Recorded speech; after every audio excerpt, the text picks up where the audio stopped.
The Cornerstone Value Fund is one of the most extreme and aggressive closed-end funds listed on the US stock market that I have ever come across.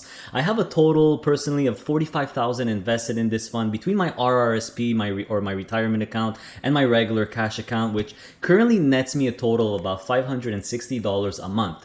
But I still get many criticisms, many concerns, and many questions about this fund. It recently completed a rights offering, which lowered the share price significantly in the last 5 to 6 weeks. So I figured it would be a great time to make a video on CLM. So in this video, I will explore in detail what this fund is all about, guys, what kind of stocks that it holds, what the dividend policy is, the stock price and dividend history, and more importantly, I'll try to answer the number one concern or question that I get for this fund. Is the dividend sustainable? Why does the stock and dividend always seem to be going down over time? Aren't you concerned? I know many of you are worried about this, but I'm not, and I'll explain why right now.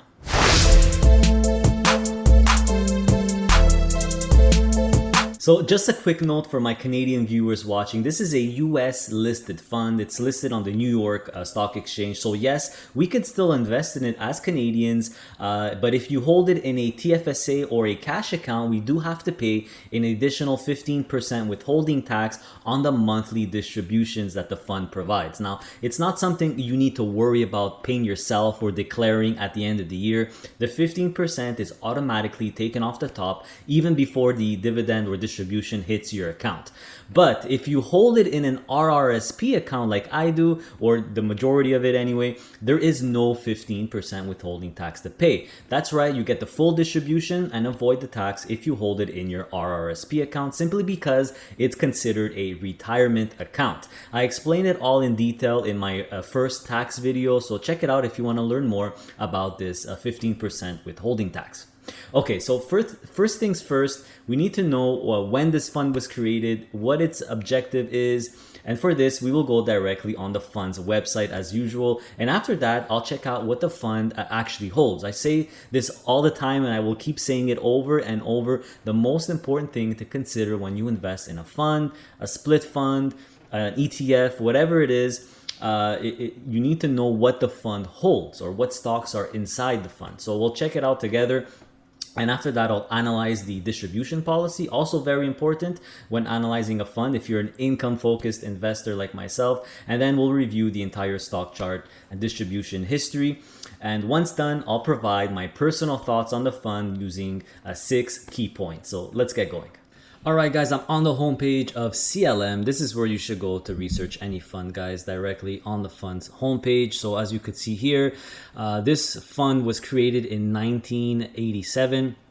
And the fund's objectives here, if we look at it real quick, objective is to seek a long-term capital appreciation through investment in equity securities of US and non-US companies. Very, very generic, but there you have it nonetheless. If you will look at the net asset value here, so the net asset value is, or how much this fund is worth. This is the data out of since the 21st of May, $10.17. And right now, the stock price, $11.10. But right now, what is it at? $11.07. So yeah, it's actually trading at a premium, which means the stock price is higher than the NAV price. But CLM, to be honest, trades usually at a big premium, and right now it's only trading at a 9% premium. So this is actually very, very low. It's a great time to pick this fund up.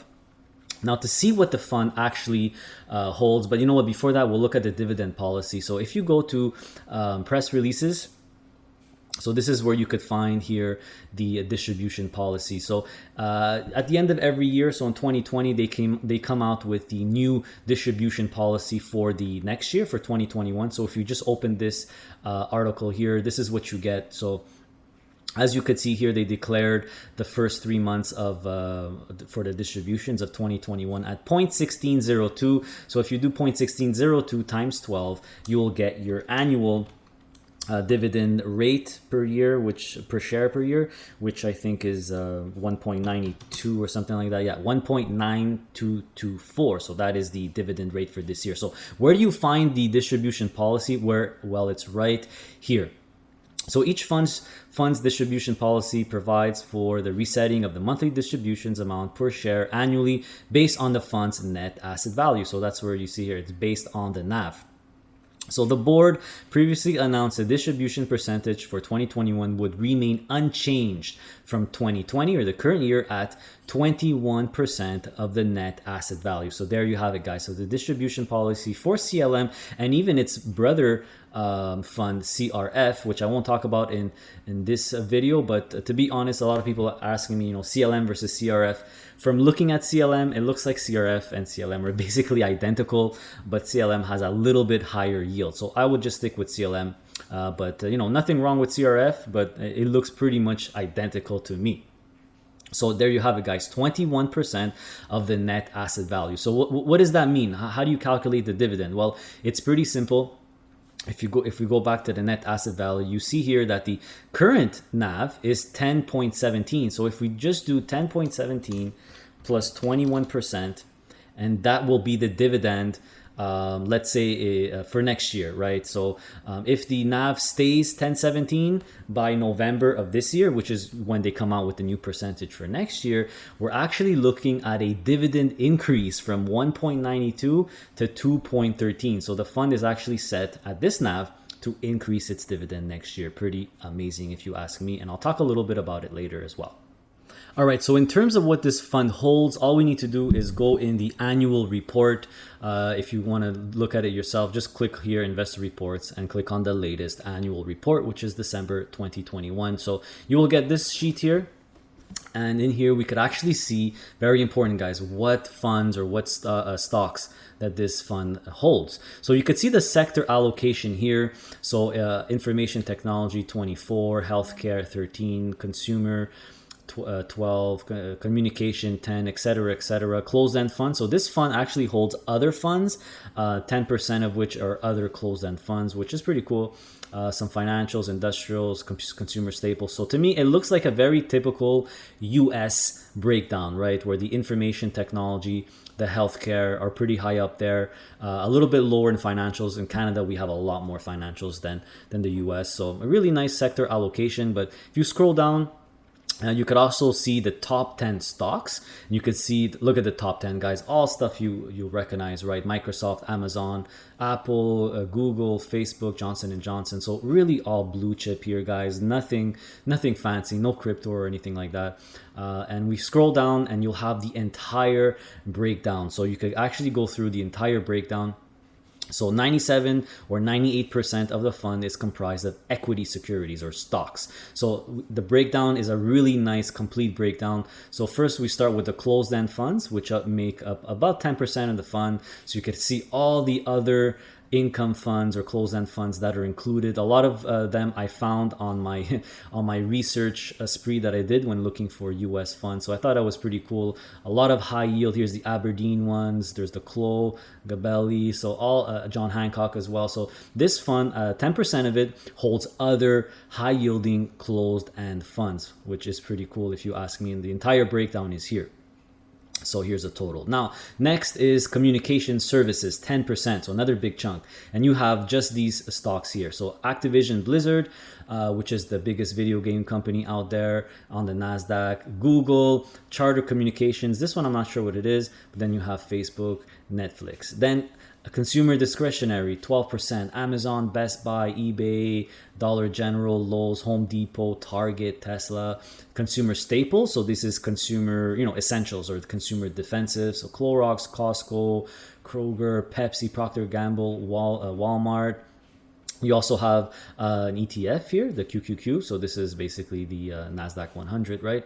Financials, Allstate, BlackRock, Warren Buffett's company, Chubb Limited, JP Morgan. So a lot of companies that you would know. Here's healthcare. Oh, we'll scroll down. Healthcare, another big chunk here.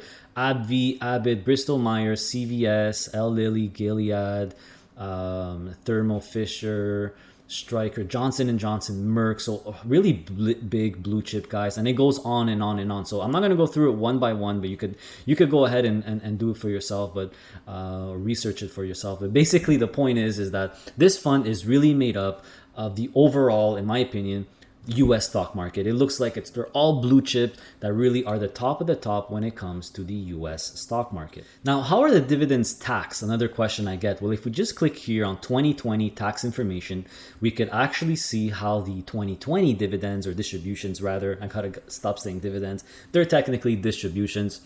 Dividends is what single stocks give you. So here the distribution breakdown for 2020. And as you could see, like I suspected, the majority of which, so 18 cents was the total distribution for January. Well, 11 cents out of the 18 is return of capital.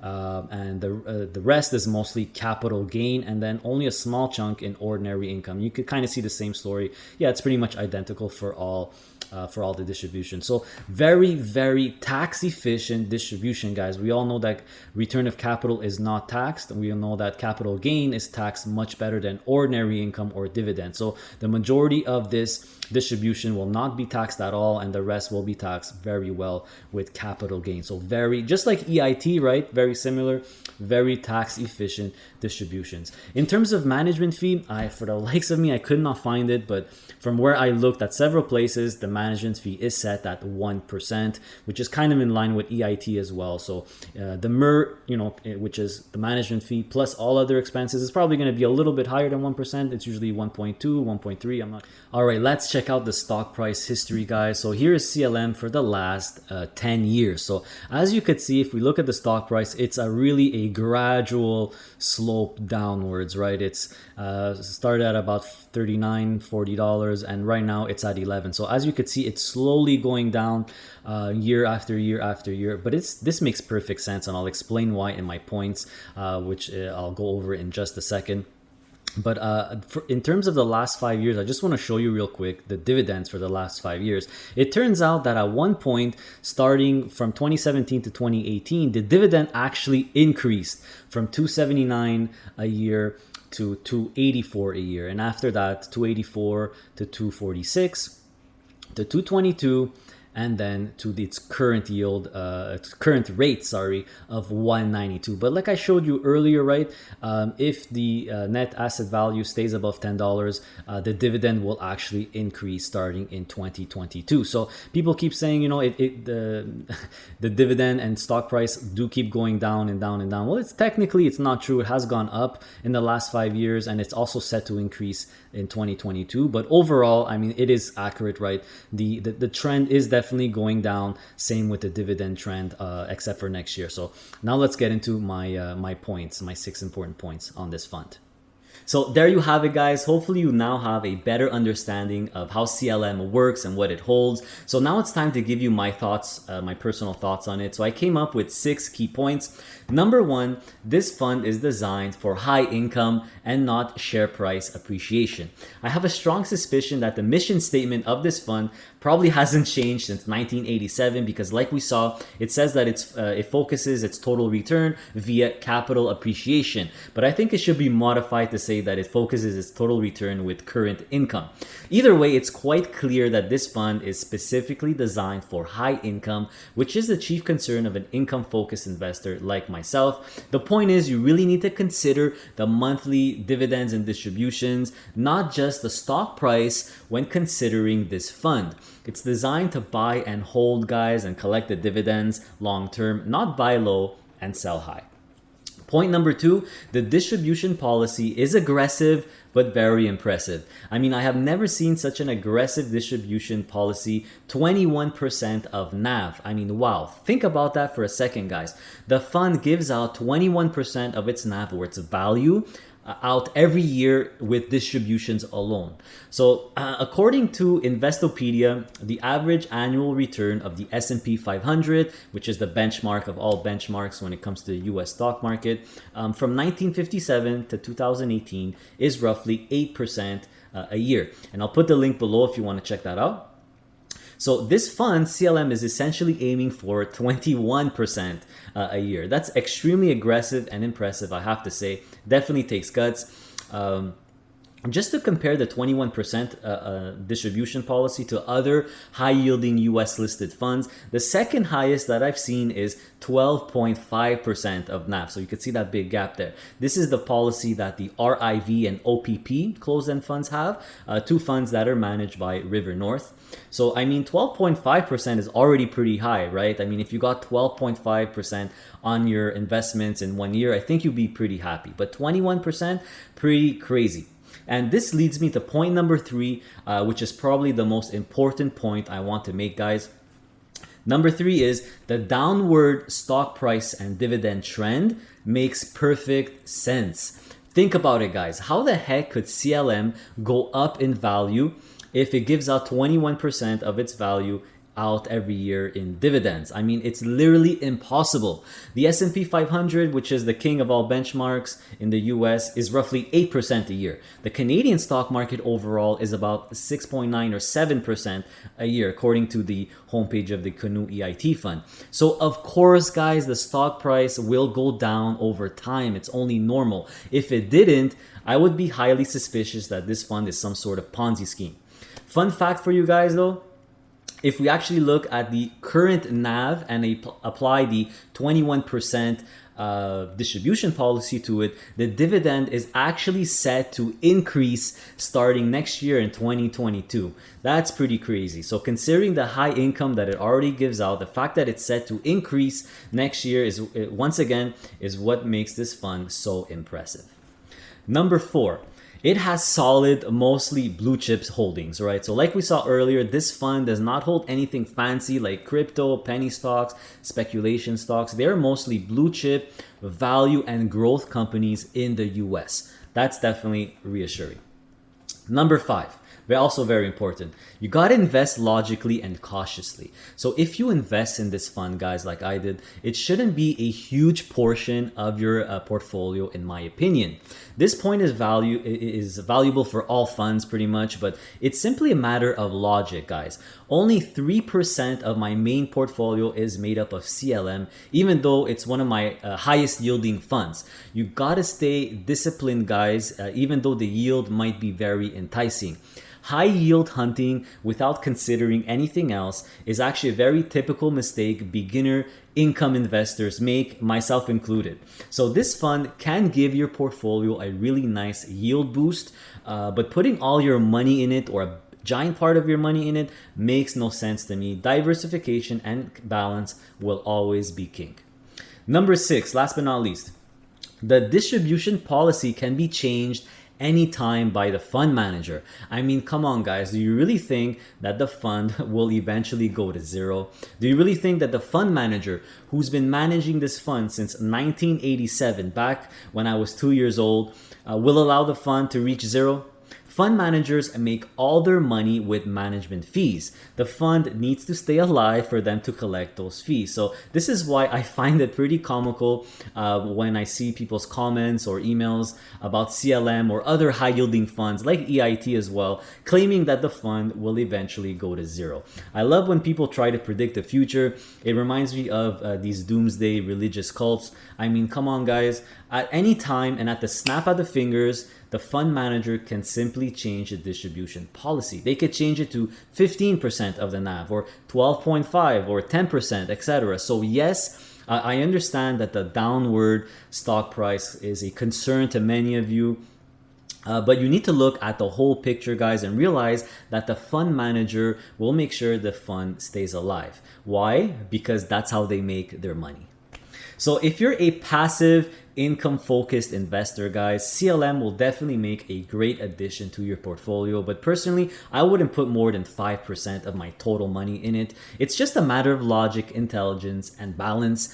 Balance and diversification is king for any portfolio, guys. It just adds a level of overall safety and stability. We all know the story of the 3 little pigs, right? Your portfolio should be made of bricks and not straw or sticks.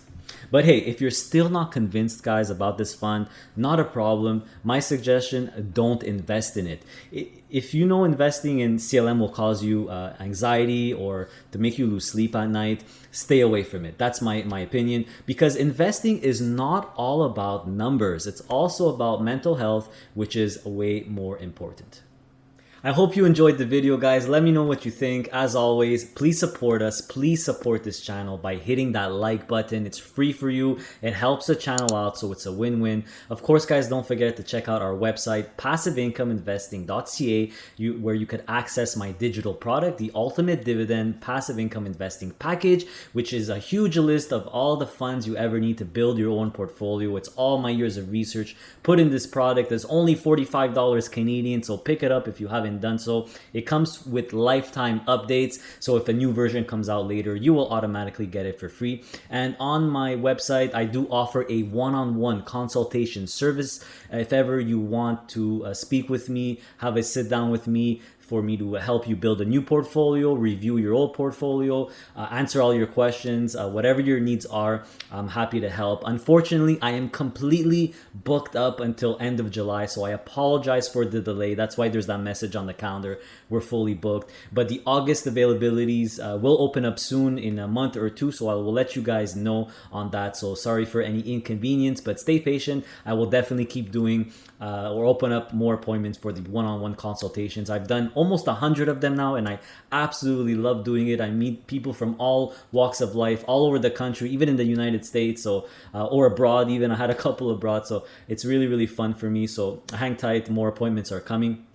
Finally, make sure you're subscribed, guys, so you don't miss out on my future content on passive income investing. It's all designed to help you on your passive income investing journey. We're also on Instagram. We're also on Facebook, so make sure you join us there if you use those social media platform. Our Facebook group just hit 1,000 members, which is pretty crazy. So we're all there asking questions, helping each other out, which is great. So make sure you join us there. Our mission, the mission of this channel will always remain the same, guys. It's to help everyday working people to invest on their own in order for them to build their own stream of passive income so you could enhance your quality of life. So with that, take care, guys, stay safe, and see you next time.